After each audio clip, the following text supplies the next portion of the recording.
हजरत उमर रदी अल्लाह ताला अन्हु रात में गश्त लगा रहे थे। देखे मदीने में कोई भूखा तो नहीं सो रहा है। रिश्ते कैसे ढूंढे जाते थे सुनो। हजरत उमर एक घर से गुजरे तो आवाज आ गई, ओ बेटी, रात का आखिरी हिस्सा था, मां पुकार के कह रही है, ओ बेटी, क्या तूने बकरियां दूह ली? कहा मां मैंने बकरियां दूह ली। अम्मा कहने लगी, ओ मेरे लाल, दूध में पानी मिला दे ताकि दूध लेने वाला आएगा तो डबल दूध के पैसे बन जाएंगे। ओ मेरे लाल, सुबह को वो आएगा, उसके आने से पहले तू पानी मिला दे। वो लड़की कहने लगी, मां, हजरत उमर ने फरमाया दूध में पानी मिला करके बेचना जायज नहीं, इसलिए पैसे दूध के लिए जाते ना कि पानी के। बेचना जायज नहीं। वो कहने लगी, कैसी लड़की है, अरे उमर क्या देख रहा है? और वो बाहर सुन रहे थे, क्या उमर देख थोड़ी रहे, उन्हें पता थोड़ी चल रहा। हजरत उमर बाहर खड़े हैं। वो लड़की जवाब देती है, मां पानी मत मिलाओ। अरे उमर नहीं देख रहे हैं, मगर परवरदिगार तो देख रहा है। मौला तो देख रहा है, परवरदिगार देख रहा। जब इतना कहा बेटी, ये बता, तेरे बाप भी नहीं और हमारी इतनी कमाई भी नहीं, तेरी शादी कैसे होगी? इतना सारा खर्च कैसे होगा? तेरी शादी कैसे होगी बता। जब इतना कहा, बेटी दूध में पानी मिला दे ताकि मुझे तेरी शादी भी करने में आसानी हो जाए, तो वो लड़की जवाब देती है, मां, हराम के पैसों से शादी करने से बेहतर यह है कि मैं जिंदगी भर कुआरी बैठी रहूं, कुआरी। मां हश्र के मैदान में परवरदिगार को क्या मुंह दिखाओगी? मौला के सामने कैसे?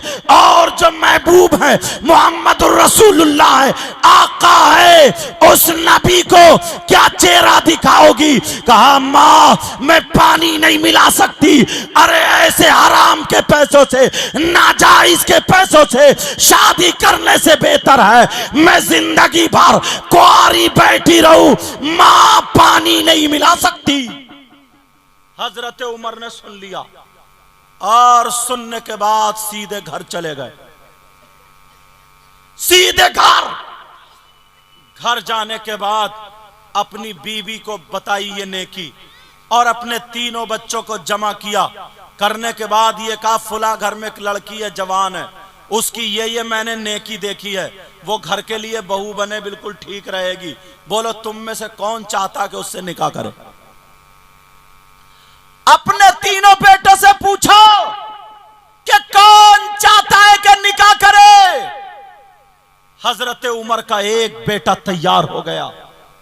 रिश्ते कैसे तलाशे जा रहे हैं, कैसी घर की बहू ढूंढी जा रही है, कैसी घर की बहू तलाशी जा रही है। मगर आज इसका बिल्कुल उल्टा है। लड़की को कोई नहीं देखता कि नमाज पढ़ती है नहीं पढ़ती है, कुरान पढ़ती है नहीं पढ़ती है, कोई नहीं देखता पर्दे से रहती है नहीं रहती है, कोई नहीं देखता लिबास अच्छा पहनती है नहीं पहनती है, कोई नहीं देखता। सिर्फ जहेज को देखा जाता है और ये पहले तय हो जाता है कि फुला मैरिज हॉल में अगर शादी कराई जाएगी तब तो बात पक्की है, खड़े होकर के खाना दिया जाएगा, तब तो बात पक्की की है, इतने तरीके का, 14-14 रंग का, 12-12 रंग का, 10-10 तरीके का, 4-4 तरीके का मुर्गा दिया जाएगा बारात को। तब तो शादी के लिए रिश्ता तैयार है। अब मुझे बताओ, तुम लड़की ढूंढने गए थे या भिखारी बन के गए थे, मांगने के लिए गए थे? हजरत उमर जाते हैं अपनी बेटे का रिश्ता लेकर के, जब पहुंचे तो फिर कहा, हजरत उमर की बीवी बोली, दामन फैला के बोली, हमें तुम्हारी बेटी पसंद है, हम अपने घर की बहू बनाना चाह रहे हैं। वो बोली, हमें तो आधी प्याली, हम तो तुम्हें चाय भी नहीं पिला सकते। अरे जो अमीरुल मोमिनीन हो, जो बादशाह हो, हम उसके घर में अपनी बेटी, हमारे पास तो एक प्याला भी नहीं है। हजरत उमर की बीवी बोली, हमें प्याला नहीं चाहिए, हमें चाय नहीं चाहिए, हमें खाना नहीं चाहिए, हमें नेक बेटी चाहिए जो हमारे घर की बहू बनने के लायक है, हमें वैसी बेटी चाहिए। अल्लाह समझ, जब वो बेटी घर में आ जाती है, मगर आज हमारे घरों में है, अगर देखने के लिए भेज दिया जाए तो हमारी बहन को पूरे कपड़े पहनने वाली पसंद नहीं आएगी, हमारी पुप्पो को पूरे कपड़े पहनने वाली पसंद नहीं आएगी, हमारी खाला को पूरे कपड़े पहनने वाली पसंद नहीं आएगी, हमारी भाभी को पूरे कपड़े पहनने वाली पसंद नहीं आएगी। अरे क्यों? इसलिए कि ये लोग भी पूरे कपड़े नहीं पहनते हैं। अगर कोई लड़की दुपट्टा पूरा ओढ़े हो तो वहीं से रिश्ता खत्म हो जाएगा। मगर याद रखो, क्यों? इसलिए ये भी दुपट्टा पूरा नहीं ओढ़ती है, ये भी कपड़े पूरे नहीं पहनती है। पहले हमें अपने घरों पे कंट्रोल करना होगा। हर माँ बाप की ये जिम्मेदारी है। पड़ोस को बाद में देखे, पहले अपने घर को देखे, अपनी बेटियों को देखे, अपने बेटों को देखे, अपनी बहुओं को देखे, अपने घर के माहौल को संभाले। मेरा दावा है, अगर हर माँ बाप अपने अपने घर के माहौल को संभालते चले गए तो खुदा की कसम माशरा खुद ब खुद सुधरता हुआ नजर आएगा। मगर नहीं है, इस तरफ तवज्जो नहीं है। दूसरी तरफ तवज्जो है कमाई पे। अब सुनो, तवज्जो से सुनना, ये बात किस पे है बोलो? कमाई पे। कमाने का इतना भूत चढ़ा हुआ है, देखते ही नहीं है कि हलाल है हराम है, बस लाए जाओ खींचे जाओ, लाए जाओ खींचे जाओ। किसी का गला घोटना पड़े तो घोट देगा, किसी की जमीन छीनना पड़े तो छीन लेगा। बड़े बड़े मेंढे थी, बड़े बड़े चक्रोट थे, काटते काटते छोटी छोटी मेंढ, छोटी छोटी मेंढ। इसका जमीन से पेट नहीं भरता और अब भी इसके दिल को सुकून नहीं। अगर फावड़ा चलाता तो अब भी टेंगड़ा ही चला रहा है, टेंगड़ा। अब भी उसे नीचे से खुकलने के चक्कर में कहां लेके जाएगा, कहां लेकर के जाएगा? क्या दुनिया से जाना नहीं है प्यारे? क्या दुनिया से नहीं जाना? नबी को क्या मुंह दिखाओगे? मेरे आका ने जो इतनी तकलीफें बर्दाश्त की हैं, मेरे आका ने जो इतने पत्थर खाए हैं, अल्लाह अल्लाह, मेरे नबी ने इतनी तकलीफें बर्दाश्त की हैं कि लोग राहों में कांटे डाल रहे हैं, नबी बर्दाश्त कर रहे हैं। मेरे आका ने 3-3 दिन पत्थर बांधे हैं, पेट से पत्थर बांधे हैं, सिर्फ इस उम्मत की खातिर। और यही दुआएं करते थे।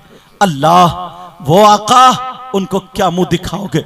जब दुनिया पर आते हैं तब भी हाथ उठा करके इसी उम्मत के लिए दुआएं कर रहे हैं, और जब दुनिया से जाते हैं कब्र में रख दिया गया। हजरत कुसुम बिन अब्बास कहते हैं कि मैंने देखा आका के होठ हिल रहे थे तो लोगों का गुमान था सिद्दीक अकबर के बारे में कुछ कह रहे होंगे, लोगों का गुमान था कि फारूक आजम के बारे में कुछ कह रहे होंगे, उस्मान गनी मौला अली के बारे में कुछ कह रहे होंगे, लोगों का गुमान था अपनी बेटी सैयदा फातिमा के बारे में कह रहे होंगे, लोगों का गुमान था कि हसन हुसैन के बारे में कुछ कह रहे होंगे। मगर कुसुम बिन अब्बास कहते हैं, मैंने जब अपने कान नबी के होठों के करीब किए तो अल्लाह की कसम खा खा करके यही कह रहे थे, रब्बी हबली उम्मती, रब्बी हबली उम्मती, ऐ अल्लाह मेरी उम्मत को मेरे हवाले कर दे, मेरी उम्मत को मेरे हवाले कर दे। ये कह रहे थे आका, और आज उम्मत का ये आलम है, नबी को इतनी तकलीफें दे रहा है, नबी को घड़ी घड़ी तकलीफें दे रहा है। अरे मेरे नबी ने फरमाया था नमाजों की पाबंदी करो, तो बोलो कितने लोग हैं जो नमाजें पढ़ते हैं, कहां दूर हटते चले जा रहे हैं। मेरे नबी को कितनी तकलीफ हो रही होगी। अल्लाह अल्लाह जरा देखो प्यारे, आगे चलो।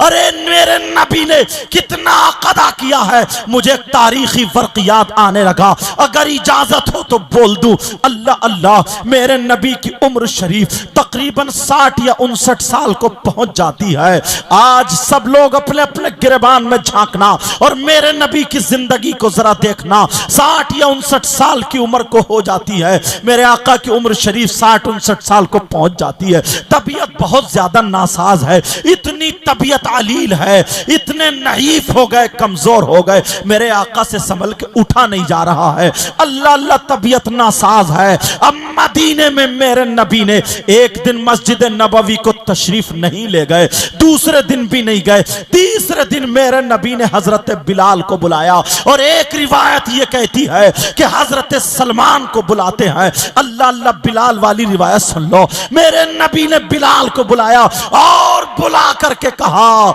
मदीने की गलियों में ऐलान कर दो, मदीने में जाकर के बता दो, ऐ लोगो तुम्हारे आका मोहम्मद अरबी तुमसे आखिरी वसीयत करना चाहते हैं, तुमसे कुछ कहना चाहते हैं, तुमसे कुछ बोलना चाहते हैं, तुम्हें कुछ बताना चाहते हैं, आखिरी वसीयत करना चाहते हैं। अल्लाह अल्लाह, हजरत बिलाल ने पूरे मदीने में ऐलान कर दिया, और जैसे ही ऐलान किया है तो जहां जहां आवाज पहुंच जाती है, अगर किसी की दुकानें बंद थी तो बंद रह गई, अगर किसी की खुली हुई थी तो खुली हुई रह गई। अल्लाह अल्लाह, मस्जिद नबवी में लोग भर जाते हैं। अब मेरे नबी को कौन लाए? हजरत अली जाते हैं, हजरत फजल बिन अब्बास जाते हैं। मेरे नबी ने एक मोढ़ा, मेरे नबी का एक मोढ़ा हजरत अली के यहां पर रखा हुआ है, और एक मोढ़ा हजरत फजल बिन अब्बास के कांधे पर रखा हुआ है। मेरे नबी दोनों हाथ रखने के बाद चलते चले जा रहे हैं। कितने कमजोर होंगे, कितने नहीफ होंगे, कितने लागर होंगे, अरे कितनी तबीयत नासाज होगी, खुद नहीं चला जा रहा है, मगर मस्जिद नबवी में पहुंच गए। लोगों सुन लेना, मस्जिद नबवी में जब पहुंच जाते हैं, अल्लाह अल्लाह नमाज अदा करने के बाद मेरे नबी मिंबर शरीफ पर बैठ के एक ऐलान करते हैं और कहते हैं, लोगों मैंने तुम्हें दावत इस्लाम तुम तक पहुंचाई है, लोगों लगता है मेरा वक्त करीब है, ऐ लोगों अब तुम्हारा आका दुनिया से जाने वाला है, मगर सुनो मेरी आखिरी वसीयत सुन लो, मेरा आखिरी पैगाम सुन लो। सारे लोग कहते हैं, आका आप कैसी बातें कर रहे हैं, आपकी हमारी उम्र आपको लग जाए, आका आप दुनिया से ना जाएं। अल्लाह उस समय सारे सहाबा वहां पे बैठे हुए हैं, सिद्दीक अकबर भी बैठे हुए हैं, उमर फारूक आजम भी बैठे हुए हैं, उस्मान गनी भी बैठे हुए, मौला अली भी हैं। अल्लाह अल्लाह, मेरे नबी फरमा रहे हैं, ऐ मेरे जानिसारो चाहने वालों, तुम मुझे बहुत चाहते हो, तुम मेरा कलमा पढ़ते हो, मुझ पे कुर्बानियां देते हो, अरे यहां तक कि अगर मैं वुजू बनाऊं तुम मेरा पानी लेने के लिए खड़े रहते हो, अगर मैं थूकूं तो तुम दामन फैला लेते हो। कहा जी जी आका, हमारा तन मन धन सब आप पे कुर्बान है। मेरे नबी बोले, अब सुनो, अगर तुम में से किसी का कोई हक मुझ पे आता हो तो ले लो, बोलो अगर किसी का कोई हक आता हो तो ले लो। एक सहाबी के 11 दिरहम आ रहे थे, हजरत इब्ने अब्बास ने वो 11 दिरहम दे दिए हैं। अब फिर मेरे नबी ने ऐलान कर दिया, अगर किसी का कोई हक आता हो तो वो मुझसे ले लो। अल्लाह, सिद्दीक अकबर कह रहे हैं, आका आप क्या फरमा रहे हैं, अरे दुनिया पर आपका हक है मेरे आका, हमें जान मिली आपके सदके में, हमें ईमान मिला आपके सदके में, जमीन आसमान बने आपके सदके में, आका दुनिया पर आपका हक है। मगर मेरे नबी ने फिर फरमाया, तुम फिर फरमाया अबू बकर बैठ जाओ, नबी ने फरमाया किसी का कोई हक आता हो तो ले लो। तमाम सहाबा कह रहे हैं, आज आज आका क्या इरशाद फरमा रहे हैं। इतने में एक सहाबी खड़े हो जाते हैं। वो खड़े हुए, मेरे नबी ने फरमाया क्या बात है। सारे लोग उन सहाबी को खड़े होकर के देखने लगे। वो सहाबी बरजस्ता कहने लगे, आका मेरा हक आप पे आ रहा है, मेरा हक आप पे आ रहा है। हजरत उमर ने तलवार संभाल ली और संभालने के बाद कहा, अरे क्या कह रहे हो। उस सहाबी का नाम भी सुनते चलो। उस सहाबी का नाम हजरत उकाशा रदियल्लाहु ताला अन्हु है। वो सहाबी बोले क्या कह रहे हो। हजरत उमर बोले क्या कह रहे हो। अरे नबी पे तुम्हारा हक आ रहा है, तुम दुनिया में आए हो तो नबी के सदक़े में आए हो। अरे तुम्हें आंख, नाक, चेहरा सब कुछ मिला तो नबी के सदक़े में मिला है। तुम्हारे रुंगटे रुंगटे पर मेरे आका का एहसान है और तुम कह रहे हो कि नबी पर मेरा एहसान, मेरा हक आ रहा है। उमर बोले अगर आज नबी ना होते तो काशा तुम्हारी गर्दन होती और उमर की तलवार होती। आज मैं तुम्हारी गर्दन उड़ा देता अगर इतनी बात कह देते। हजरत ओकाशा बोले आका मेरा हक आ रहा है। मेरे नबी ने सबसे फरमाया बैठ जाओ। तमाम सहाबा बैठ गए। तो फिर कहा सुनो तुम्हारा हक क्या आ रहा है जरा बोलो। वो सहाबी कहने लगे आका वो जंग याद है जिस जंग में मैं और आप दोनों शरीक थे। कहा हाँ हाँ फिर क्या हुआ। कहा आका उस जंग में जब मैं भी शरीक था आप भी शरीक थे।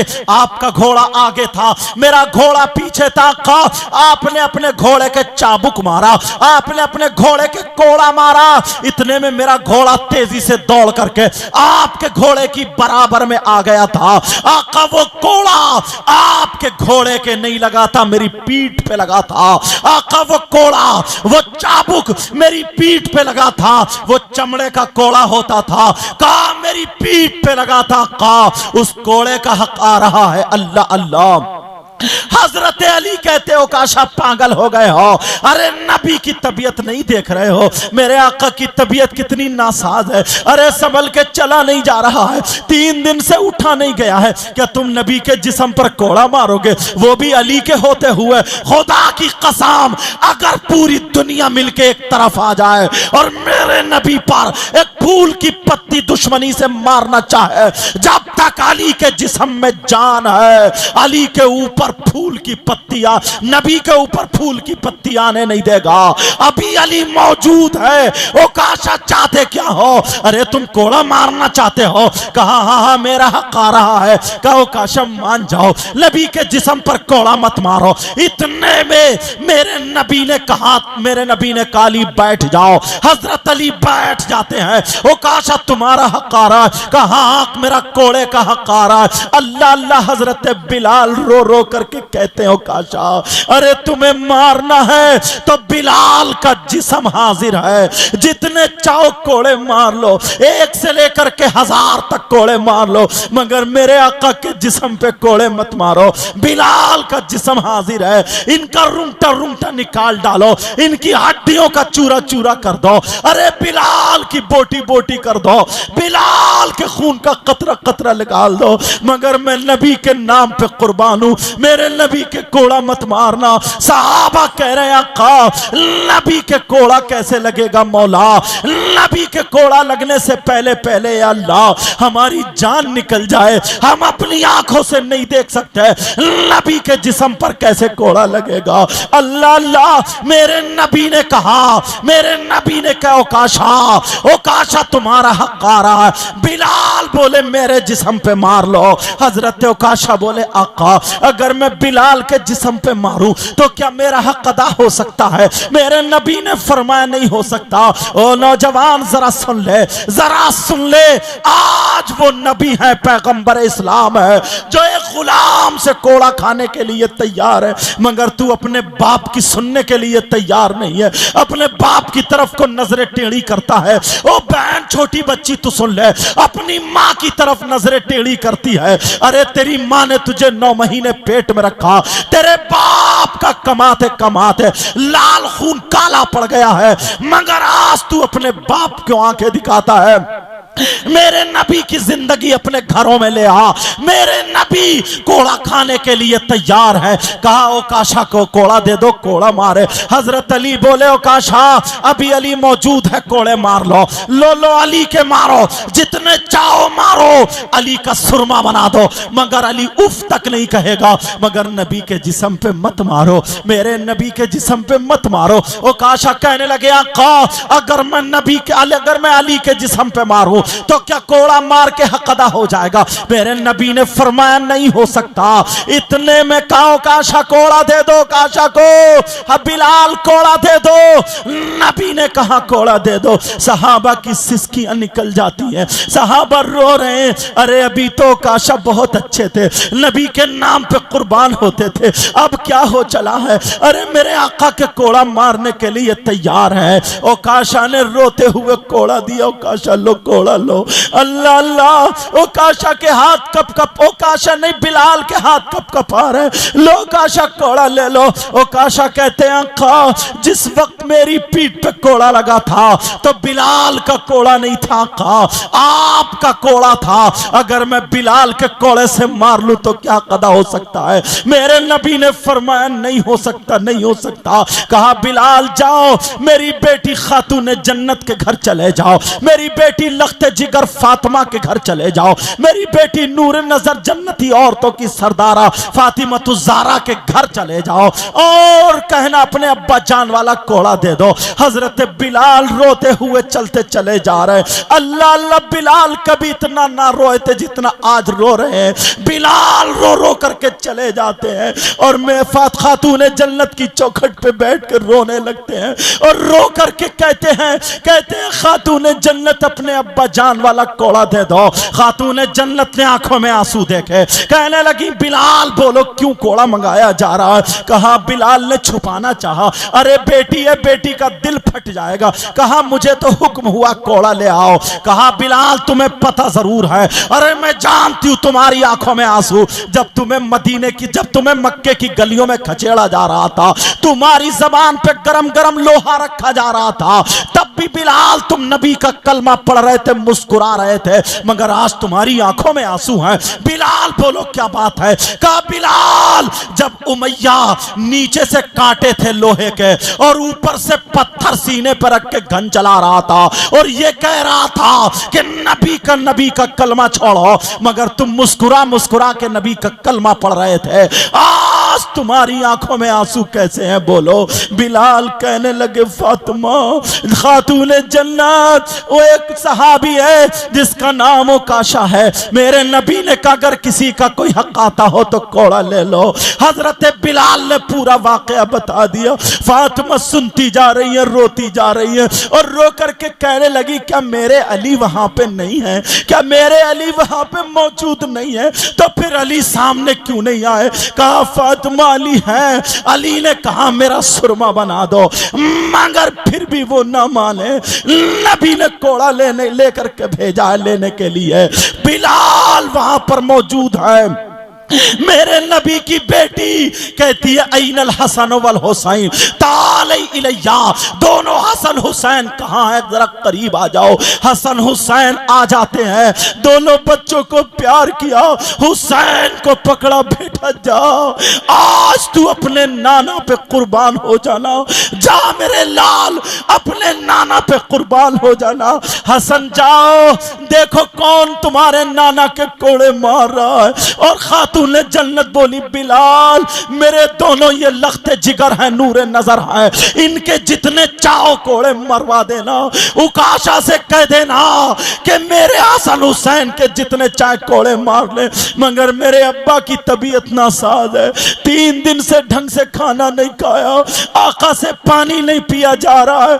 अरे कितना दिल दुखता होगा वो बूढ़ा बाप जिसकी आंखों में आंसू आ रहे होंगे और बेटा उसे ऑल फॉल बकता होगा। अरे बेटा उसे धमकियां देता होगा।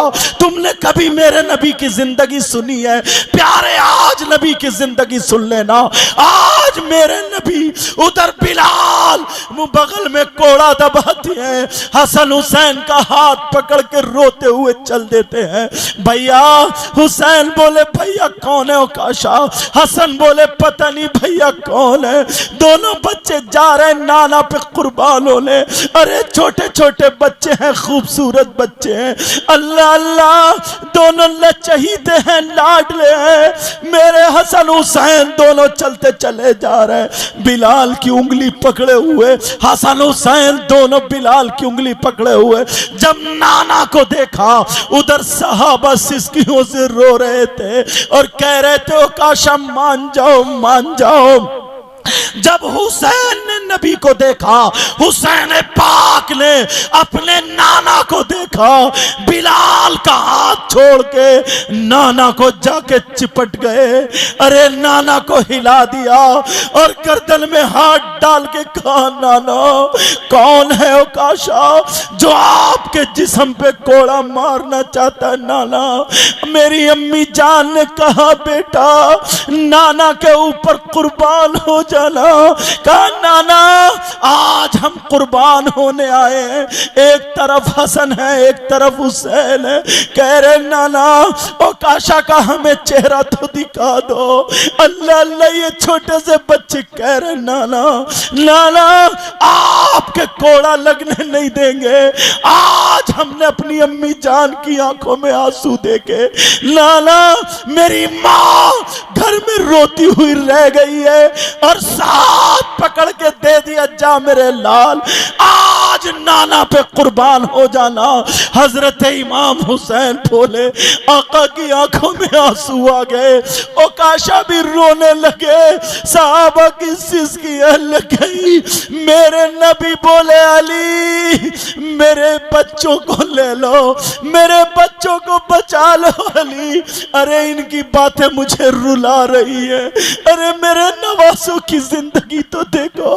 आज हुसैन कह रहे नहीं नाना जान, नहीं नाना जान, माँ की आंखों में आंसू थे। नाना जान आज तो हम आप पे कुर्बान होने आए, नाना जान हमें जुदा मत करो। नबी बोले अली, नबी बोले अली मेरा दिल फटा जा रहा है, इन बच्चों को ले लो, इन बच्चों को ले लो। अली की भी आंखों में आंसू। अली अरे जो बाबे खैबर को उखाड़ के ढाल बनाने वाला शेर, अरे शेर खुदा अली आज कमर जैसे लची हुई हो और कह रहे हो काशा तुम्हें क्या हो गया हो काशा। हसन हुसैन का हाथ पकड़ा और लेकर के इधर को आ रहे थे। हुसैन बोले बाबा बाबा आज हमें छोड़ दो बाबा, आज हमें नाना पे कुर्बान होना है बाबा, बाबा हमें एक मर्तबा चेहरा दिखा दो बाबा।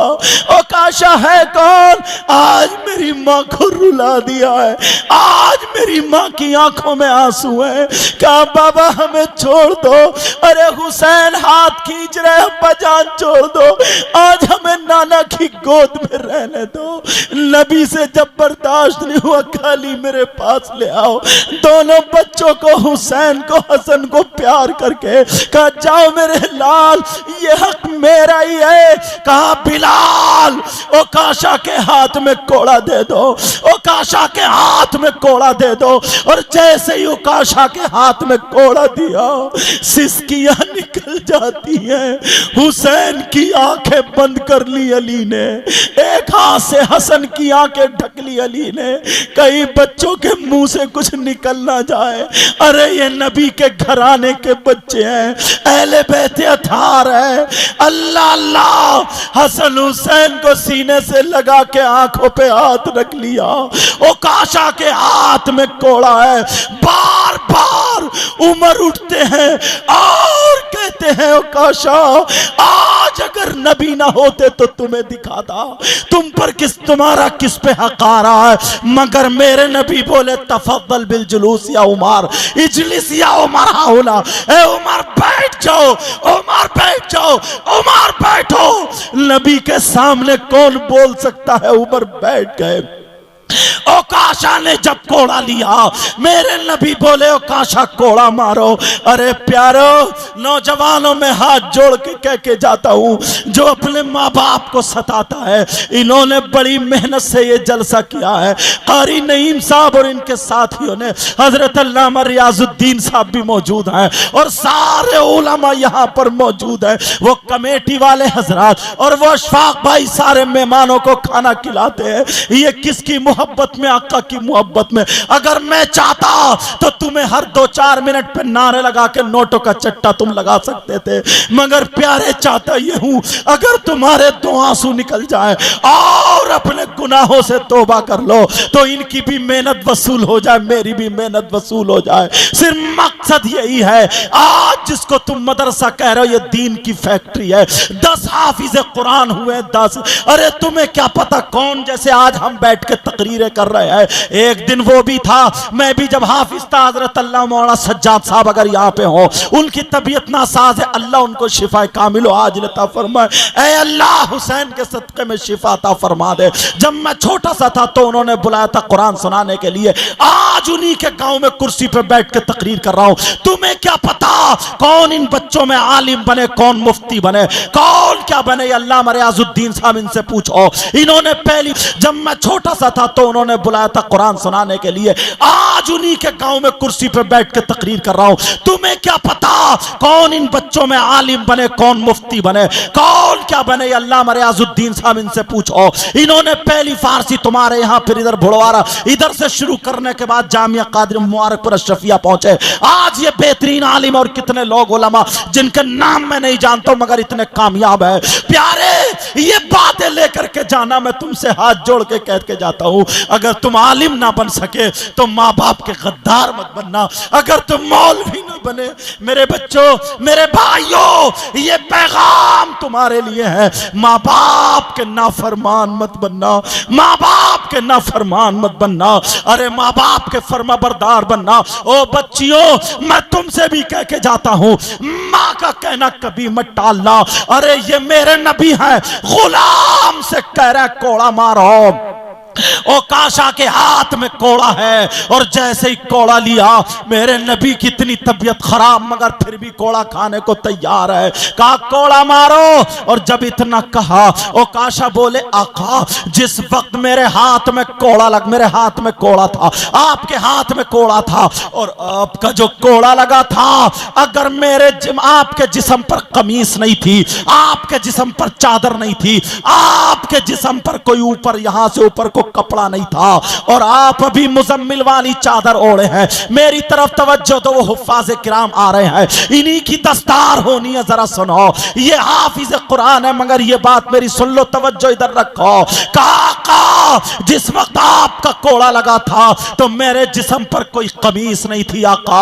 अगर मैं ऐसे ही कोड़ा मार लूं तो क्या हक अदा हो सकता है? इसी चादर के ऊपर से अगर कोड़ा मार लूं तो क्या हक अदा हो सकता है? मेरे नबी ने फरमाया नहीं हो सकता, यह कदा नहीं हो सकता। मेरे आका ने अपनी चादर उतार के रख दी। अल्लाह अल्लाह, गोरा गोरा जिस्म जब दिखाई देता है मेरे आका का, प्यारा प्यारा नूरानी जब जिस्म दिखाई देता है आका का, अल्लाह अल्लाह, सहाबा की सिसकियां निकल जाती है। कहा मेरे आका ने चादर उतार दी। अरे कौन बेटा है जो अपने बाप का कदा करता है? कहा ओकाशा कोड़ा मारो, ओकाशा कोड़ा मारो। अल्लाह समझ, जब को ओकाशा के हाथ में कोड़ा है, मेरे नबी ने चादर उतार के रख दी है। अब ओकाशा कहते हैं आका, जिस वक्त आपका कोड़ा लगा था तो मेरा मुंह आपकी तरफ को नहीं था, बल्कि मेरा मुंह दूसरी तरफ को था, मेरी पीठ आपकी तरफ को थी। आका आपका रुखे ज़ेबा मेरी तरफ को है, आका आपका चेहरा अनवर मेरी तरफ को है। क्या अगर मैं ऐसे ही कोड़ा मार लूं तो क्या हक अदा हो सकता है?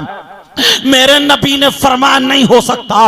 नबी ने ओकाशा की तरफ को पीट कर ली, और जैसे ही पीट की है, अब मोरे नबुव्वत पर जब नजर पड़ती है, मेरे नबी के यहाँ शानों पर कलमा लिखा हुआ था, ला इलाहा इल्लल्लाह मुहम्मदुर रसूलुल्लाह। ये मोरे नबुव्वत थी। जब ओकाशा की नजर मोरे नबुव्वत पर पड़ी है, मेरे नबी के मोरे नबुव्वत पर पड़ी, अल्लाह अल्लाह, ओकाशा आगे बढ़े और कोड़ा रख दिया और मेरे नबी के मोहरे नबुव्वत को बोसा दिया और कदमों पे बिलक के रो करके कहने लगे आका मुझे माफ कर दिया जाए। और सहाबा से बोले कहा अबू बकर सुनो, तुम सोच रहे थे मैं नबी के जिस्म पे कोड़ा मार दूंगा, नहीं। उमर सोचो, तुम सोच रहे थे कि मैं नबी के जिस्म पे कोड़ा मार दूंगा, नहीं। उस्मान तुम सुनो, सोच रहे थे नबी के जिस्म पे कोड़ा मार दूंगा, नहीं। अली और हसन हुसैन और बिलाल के जिस्म पे कोड़ा मार दूंगा, नहीं। अरे खुदा की कसम मेरा तन मन धन सब कुछ नबी के नाम पे कुर्बान है, मेरे माँ बाप नबी के नाम पे कुर्बान है, अरे मेरी जान नबी के नाम पे कुर्बान है। मैं कभी भी कोड़ा नहीं मारता, मगर मैंने ये इसलिए किया, मैंने तमन्ना की थी मौला अपनी आंखों से मोरे नबुव्वत देखूं और इन होठों से बोसा दे लूं। आज मेरी वही तमन्ना पूरी हो रही थी। सुभान अल्लाह, सुभान अल्लाह, अल्लाह अकबर, या रसूलुल्लाह, जिंदाबाद जिंदाबाद जिंदाबाद, अल्लाह अकबर। ये है आका की जिंदगी, ये है आका की जिंदगी। अल्लाह, मैंने एक टुकड़ा, एक लम्हा सुनाया है, देखा अपने आका की जिंदगी को। तुम जरा अपना मुहासिबा करना, अपनी जिंदगी को देखना, कितने हुकूक अदा कर रहे हो, कितने हक अदा कर रहे हो। वहीं ला करके रख दिया मैंने कि सबसे ज्यादा हक किसका है, बोलो माँ बाप का है। और वहीं ला करके रख दिया 3 लोग ऐसे जिनकी कोई इबादत काबिल कबूल नहीं। उनमें से पहला, जो माँ बाप का नाफरमान हो, जो माँ बाप को नाराज कर देता है, जो माँ बाप को तकलीफ देता है। प्यारे, इतने बड़े मजमे में तुम ये ठाटे मारता हुआ मजमा, प्यारे मैं तुमसे कह करके जाऊंगा, तुम्हें अल्लाह और रसूल का वास्ता दे करके जाऊंगा, आज के बाद कभी माँ बाप को मत सताना, माँ बाप को तकलीफ मत देना, माँ बाप को राजी रखना। दूसरा कौन है, वमन्नान, एहसान करके एहसान जताने वाला। तीसरा व मुकज़्ज़िबुन बिक़द्र, तकदीर को झुठलाने वाला। बड़ी मेहनतें होती हैं एक बच्चे को पढ़ाने में। तुम अपने किसी बच्चे की नमाज याद कराना, तब तुम्हें पता चलेगा कितनी मुश्किलें होती हैं। अरे इन बच्चों को हम पीटते भी हैं, इनके तमाचा भी मारते हैं, बेचारों को कितना तंग करते हैं। हम फजर से पहले ही पढ़ाने वाले जितने उठा देते हैं। बताओ इनके बाप ने हमारी ज़मीन छीनी है क्या? इनसे हमारी दुश्मनी है? नहीं नहीं, हमें प्यार है, हमें प्यार है। जब जिसको कुछ बनाना होता है ना, तो उस पर हथौड़ों से, उसे हथौड़ियों से उसे कूटना पड़ता है, तब जाकर के वो बनता है। ये बच्चे बड़े मुश्किल से, पूरा कुरान, एक हाफिज कुरान होना मामूली बात नहीं है। तुम्हारे ऊपर ये ज़रूरी है, कम से कम तुम हाफिज कुरान, अगर तुम पढ़ा नहीं सकते हो तो पढ़ाने वालों का इंतज़ाम तो कर सकते हो। जहाँ पर ये बच्चे पढ़ रहे हैं वहाँ पर, वहाँ का इंतज़ाम तो बोलो कर सकते हो या नहीं कर सकते हो? कर सकते हो। प्यारे, आज के बाद मेरी इन बातों पर याद रखना। बस 2-3 बातें 2-3 मिनट में और बता दूं। ये मैं अपनी अक्सर तकरीरों में बताता हूँ, इसलिए ताकि अगर इससे भी हम बच गए तो कामयाब हो सकते हैं। फिर उसके बाद शायर साहब की नात होगी और फौरन दस्तारबंदी होगी। समझ में आ रही है? 2-3 बातें अक्सर मेरी तकरीरों में सुनी होंगी।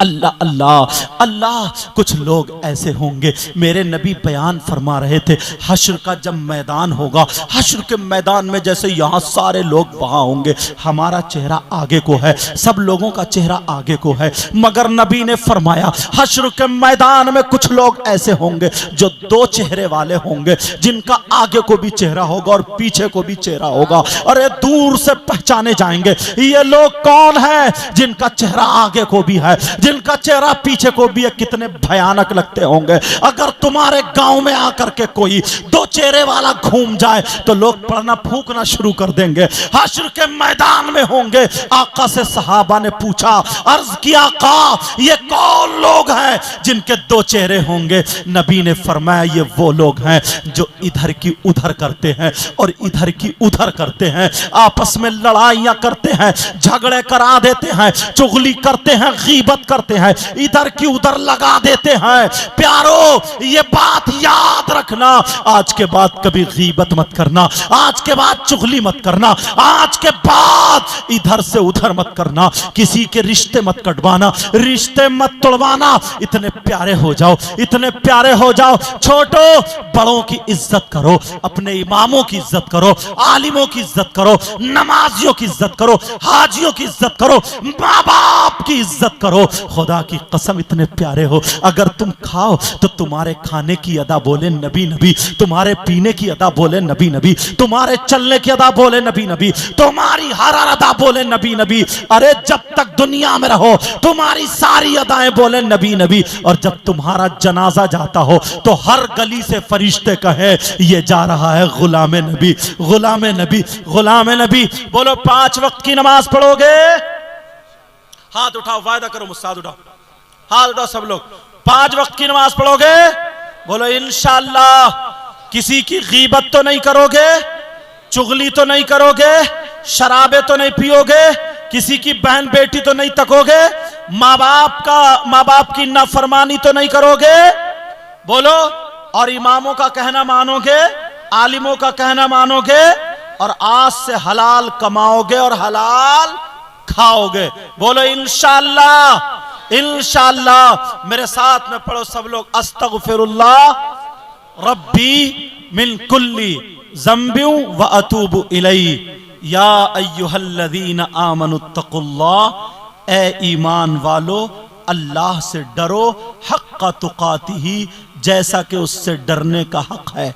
वला तमूतुन्ना इल्ला व अंतुम मुस्लिमून, तुम हरगिज मत मरना मगर मुसलमान हो करके। मुसलमान की मौत जाओ। समझ में आ गई? अल्लाह मुझे भी अमल की तौफीक अता फरमाए, आपको भी अमल की तौफीक अता फरमाए। इसमें जो गलती हो मौला ताला माफ़ फरमाए। जाएगा कोई नहीं, अभी कलाम होगा। बहुत बड़ा शायर इस्लाम मद्दा खैरुल अनाम आज़म इकबाल साहब यहाँ मौजूद है, और दूसरे शायर नूरुद्दीन मंजर मौजूद हैं, और फिर दस्तार होगी। ठीक है, उसके बाद जाएंगे। अस्सलामु अलैकुम व रहमतुल्लाहि व बरकातुहू।